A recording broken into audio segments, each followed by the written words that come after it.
So Callaway have 4 different driver heads in their Rogue ST range, but which one is right for you? We're going to test every single one of them, same shaft, same loft, and see what the performance differences are with a launch, the spin, and maybe see which model is best suited for your game.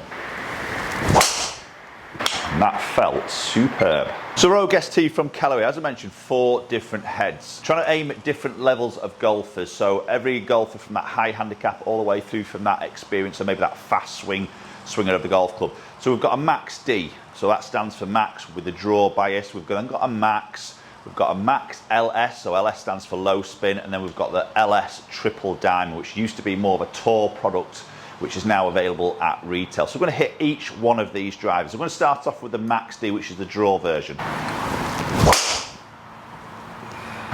Okay, so Max D. So the D stands for draw, so there's a lot of draw bias built into this club head. You can probably see that first shot there has worked up that left-hand side for me. So what we're seeing on the bottom of the club is where we see typically carbon in that low toe and on the sole, should I say, and also in the heel. It's filled out in the heel. It's replaced with, I think it's more sort of titanium, and then we've got a weighted screw in there. So obviously we're putting more weight in the heel of the golf club to allow that heel to slow down and potentially that toe to try and close up or pass the heel a little bit more, so it's going to close club face to reduce anything sort of a left to right shape for you right-handed golfers. So maybe more if you've got a slice, a big heavy fade, a push to the right or a miss to the right of target, D can help you to try and rectify that. So you can appreciate you're going in for a fit-in and you may be a bit confused as to which driver is suited for you. And as you can appreciate, we all swing the golf club differently. We deliver that club differently to the golf ball. Swing path is different from person to person, club face control, everything like that. So this is one of the reasons why these brands offer, say, like 4 different drivers potentially in a family to try and suit every type of golfer. Then you've got adjustability to the neck sleeve, then you've got weighting in the head, obviously you've got shaft options to help with that with loft as well. So this is where nowadays there is a lot of options available to us, for you, should I say, as consumers, and that's where I think it's always important to get on something like a TrackMan and have a fit in and try these up against each other. Again, just working up that left-hand side a little bit there. A little bit of a draw happening with that. So the other thing that's going to help us to try and miss or take that right miss out with this particular club is the lie angle. So this is built a little bit more upright in its lie angle. I think it's around sort of 60 degrees. So it's a little bit more upright. So more of an upright lie helps to get the face pointing more down that left-hand side. So this is a 9-degree head. I'm going to use a 9-degree head in all of these models and exactly the same shaft. Now with the Max D, as I sit that down, it's a large appearance. It's a big footprint from that front to the back. It's quite long in the length of the head as we look at it. So sometimes that can fill you with quite a lot of confidence. It does sit a little bit toed in, so it does look like the club face is a little bit closed as I sit that down by the ball. That was a better shot, a bit more straight on that one. Does feel like I need to try and hold that to counteract the weight, and that drive probably isn't quite ideal for me. But the feel and the sound off the club face, as I play a Max LS myself, good solid crack to it. Yeah, and there's that one up the left again. That's always a bit of a my miss. So this isn't a drive that would really associate to me typically, but many of you golfers out there would benefit from the help maybe that Max D provides. Okay, so switching heads over now into the Max. So I've got the same shaft, 9-degree head, but we're now in the Max. So for me, this will be the more popular option, and we've seen that in our fittings here at Penrith Golf Club. It suits a lot of golfers in my opinion. We've got a maximum head in terms of forgiveness, so high MOI, similar to what we see in the D, but obviously we lose that draw bias now. So when you notice on the sole of the club, that weighted screw has now disappeared, it's replaced with that carbon. So the weighting in the head is now more centralised, more neutral, maybe less of that draw bias. But the lie angle is still quite upright, so it still has a little bit of draw built in with the lie angle. But as I sit that down, again, it's still a big footprint there, front to the back, very similar to what we see in the Max D, but now sits a little bit square. I've probably got a hint, if I can get really picky, a hint of it slightly toed in. Again, we've got adjustability, so we can probably manipulate that a little bit. I've just got this set as neutral at 9-degree. But again, looks good down by the golf ball, fills you with a bit of confidence. I like that matte finish, the carbon effect on the back half of the crown. That's a nice opening shot. Very neutral in its ball flight. Could even be a little bit of a line ball there, baby. Yeah, getting just over that 300-yard marker. So sometimes we associate with Max drivers with a weighting. We can see that cartridge at the back, that golden colour cartridge at the back, tends to sort of get that spin a little bit higher. But what we see maybe this Max, and I've definitely seen that, is the spin. You can notice that spin there is just over 2,000 on the spin. So relatively low on the spin, even though it's that Max head, which is quite interesting. So as long as you get the loft right and the launch in a good area, you can hit some, or you can sneak some distance out of this through that lower spin. Again, you've got to dial this into you as an individual. You might be already a low spin of the golf ball. This spin might get a little bit too low for you. Just slightly pulled. It's not shaping left on that one. Just slightly pulled it, touch low in the face. If you're interested what that spin does there, look at that spin. So 2-2, slightly low in the face strike, as you can see on the TrackMan there. That typically will try and climb a little bit, and it's held its spin quite nicely there, which keeps the flight going more forward. So maybe just not maximising my distance here because that launch is a little bit low. Again, just up that left-hand side, not a bad strike at all, a bit higher up in that club face, a little bit better ball speed.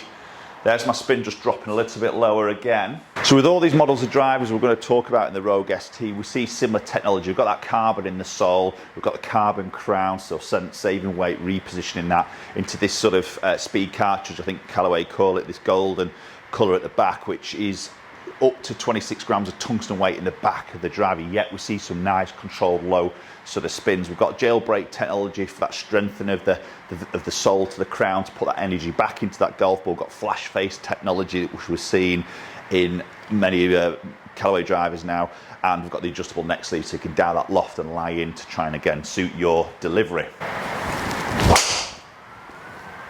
Fell a touch in the heel, a little bit left right. Yeah, there's a slight heel strike. It's just giving me a little bit left to right, but not a lot by much. So quite stable on that slight miss hit. And again, that spin's controlled from that heel strike. So I think the Max is a very good option for many golfers. Okay, so moving on now into the Max LS. So LS stands for low spin. And we see now a difference in the size of the club head and appearance. A little bit more squat now from that front of the club to the back of the club. So we saw in the Max D and the Max, quite a long head shape. This is now a little bit more squat. So a little bit maybe more appealing to sort of golfers, maybe like that smaller appearance down by that golf ball, maybe a little bit more fussy on the look of the club. Very nice sort of rounded sort of shape. Definitely sits a little bit more square, and this is the driver I've got in my bag, is the Max LS, purely because I like that sort of shaping of the head a little bit more maybe than the Max versions that we've just seen. So again, 9-degree head, same shaft.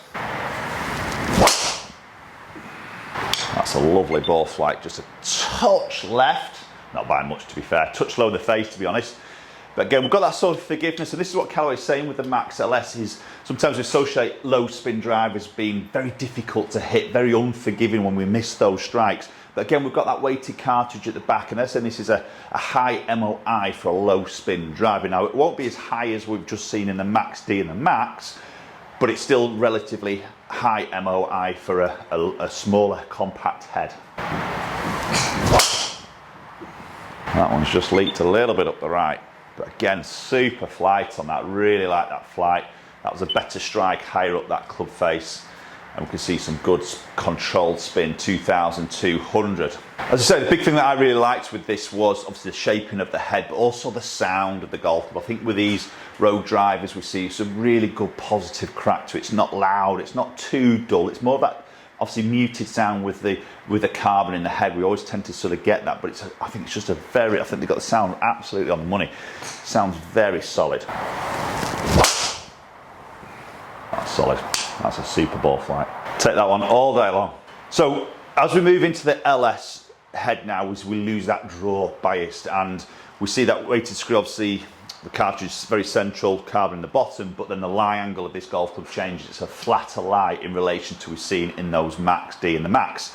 So 57 as standard. Again, we can change that through that loft sleeve, so we can make it a little bit more upright if you wanted to, but as a standard setting, it will come in at 57 degrees on that lie. So it's a 3-degree difference of that lie angle there, which is going to have an effect again on that face plane tilt and trying to maybe be less of a draw bias club, a little bit more neutral for the player who likes that.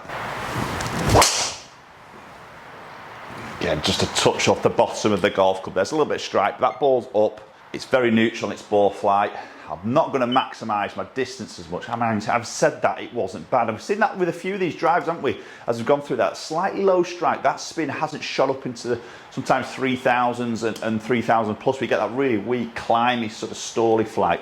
It did look a little bit that way, but it's quite controlled. It's still done well on its distance. So again, maybe that little bit of forgiveness in the LS is always a good thing. Okay, and finally, it's the Triple Diamond LS. So the 3 diamonds in the low spin version. This was always a tour only product. This is the drive that most of the tour Callaway staff players played with. We could never get our hands on this. This wasn't available to retail until this particular year and with the Rogue ST. So it's nice to have this as an option. It's probably not one of the biggest selling drivers because now the head size goes small. Again, it's a 450cc, so this is more smaller than we've just seen in the Max LS. Definitely more of a squat head, a little bit deeper on that club face. So possibly this is aimed at more of the experienced player who gets a bit more central strike, maybe the quicker swinger who wants to maybe just get a control of spin even more and just really likes that small appearance, and again definitely doesn't want to hit that ball left of target because this is definitely more of a neutral head. You can see that it sits absolutely plumb square to me. If anything, a smidge on the open side as to my eye. Again, squat on the head. And then what we see on the sole of the club is a weighted screws being introduced. So we've still got the cartridge at the back, which has got some tungsten weight, but it won't be as much now. So that weight saving at the back has now been shifted into this screw right behind the club face on the sole. So again, it's pushing that CG forward in the head, which typically helps us to create a lower launch and a slightly lower spin. Beautiful shape behind the golf ball. Same shaft, 9-degree head, set neutral again. And that felt superb. Again, beautiful crack to that. A little bit more, I'm going to say a little bit more muted sound than the others. Well, that was just that first strike. Again, that wasn't the best of strikes, to be honest, but the ball flight was really good. And again, some good distance there. So even with the triple diamond, sometimes you associate this as like, you've got to hit the middle or it's absolutely dead. But that, obviously, you can see, was a bit of a low heel strike and it's done well again. Little bit of left to right, starts a touch at the left, a little bit of left to right, again just a touch in that heel. That spin though, really controlled that spin, again some good distance from not a perfect strike. That felt a better strike. Touch low in the face again, seems to be a bit of a pattern for me today. Again, some good ball speed, controlled spin, some decent distance, consistent on that distance number. Okay, one more shot with the triple diamond, then we'll go and check a few numbers out. Okay, launched that one a little bit higher, got a little bit more on the inside on that one. I felt that, to be honest. The strike was better, the launch was good, the ball speed's good. Spin, again, nice and controlled. Little bit more carry there because my launch was better and my strike was better. Okay, let's go and check a few numbers out between those 4 Rogue ST heads. Okay, so let's look at the dispersion rings to start off with. So we can see our center line here. Now, typically my misses a little bit of that left-hand side as a bias. We sort of see that a little bit here, but we'll go back to the Max D, which was in the white, and you can see that was all left, a little bit more left consistently with that. Obviously, it's built in to do that with that line angle and the weight, internal weight in the head. Then we go into the orange, which was the Max. Started to shift the pattern a little bit more central. Still a couple up that left-hand side, still a little bit of that draw biased in there. Moving into the Max LS is the blue, so you can see now much more central. Couple slight left, but some slightly right. Much more neutral on that actual ball flight. And then we can see the triple diamond, again, very similar to the Max LS. That last one there, you can see, got that better launch there, a little off, better strike, got me that little bit extra distance through that particular shot. But most of those drivers look to be quite a similar distance, don't they? And we'll compress the numbers here. So these are the averages of those shots I've hit with each of those drivers. So club head speed somewhere around at 110 to 111.5. Ball speed wise, all quite similar. Again, I think just as I've increased a little bit of club head speed, the Rogue Max D was a little bit slower. Maybe that's me just trying to sort of manipulate and fight against that draw bias and that left miss, maybe just sort of holding it off, just slowing a little bit of speed potentially. But ball speed wise, very similar to them all. Obviously my strikes will just change those numbers fractionally. Launch angles, all a little bit low, to be honest. Like I said, I got that triple diamond last one there in that 12 mark. That's where I'd like to sort of see it. Get that sort of higher launch, a little bit of that controlled spin. That's where my distance comes. So that was, again, a bit more me and my strike, just getting a little bit low in the face. Tend to get that face a little bit closed. Obviously, that strips a tiny bit of loft off there as well. Affects the launch. Spin-wise, as mentioned, all very, very similar, which is interesting, isn't it? So even with a Max D, you expect this to be a high spin, high launch, draw-driven driver.